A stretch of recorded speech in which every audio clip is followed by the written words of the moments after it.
Bonjour à toutes et tous. En introduction, je vais vous parler de deux jeunes au parcours à la fois très singulier et aussi semblable. Semblable au sens où ils ont tous les deux été pris en charge par les services de la protection de l'enfance. Alors d'un côté, on a Gabriel. Gabriel, c'est un jeune aujourd'hui âgé de 18 ans et demi qui a formulé une demande de contrat jeune majeur à sa majorité qui lui aurait permis de prolonger sa prise en charge au-delà de sa majorité et ainsi bénéficier d'un suivi éducatif, d'un soutien matériel et financier. Malheureusement, la décision a été refusée par rapport à cette demande de contrat jeune majeur et Gabriel a été contraint de retourner vivre dans sa famille au domicile familial. Sans surprise, ça s'est pas bien passé.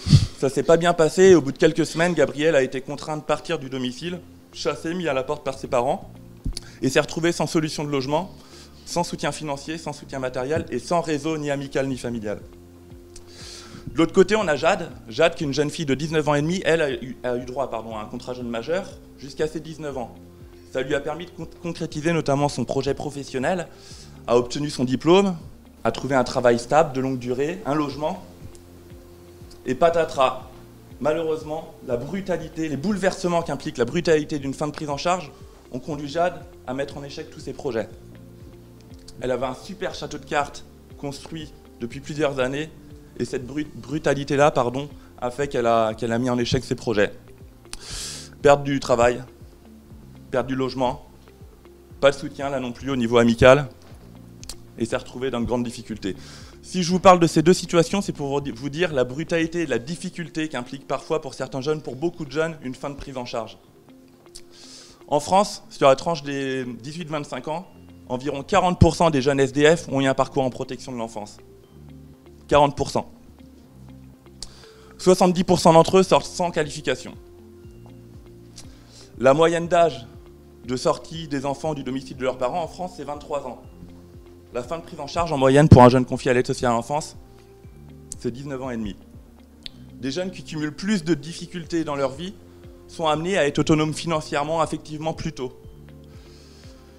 L'association Repère 44, qui est une association d'entraide par et pour les jeunes sortant des dispositifs de la protection de l'enfance, créée par des personnes concernées, sur un mode participatif très innovant au sens où elle fait le choix et elle prend le parti de croire en la complémentarité entre savoir académique et savoir basé sur l'expérience vécue, veut pas voir ça comme une fatalité. Elle souhaite rompre avec ses problématiques d'isolement social. Elle souhaite rompre avec ses difficultés liées au logement. Elle veut garantir la bonne connaissance des droits pour ces jeunes. Elle porte un plaidoyer fort de façon à consolider les droits acquis, mais aussi acquérir de nouveaux droits pour les enfants confiés.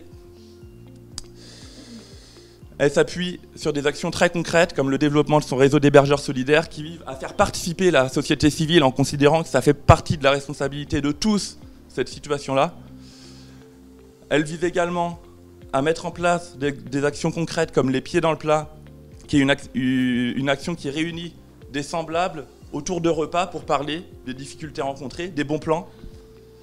Elle introduit l'univers de la protection de l'enfance en allant à la rencontre des établissements de la protection de l'enfance pour mieux prévenir les jeunes des difficultés liées à la sortie. Bref, c'est autant d'actions. Elle permet à des jeunes de partir en vacances, comme ça sera le cas encore cet été. Autant d'actions qui nécessitent beaucoup de mobilisation. On s'appuie sur un fort réseau bénévole, on est très fiers, mais on a besoin encore d'une mobilisation et de ressources humaines et financières. Merci beaucoup.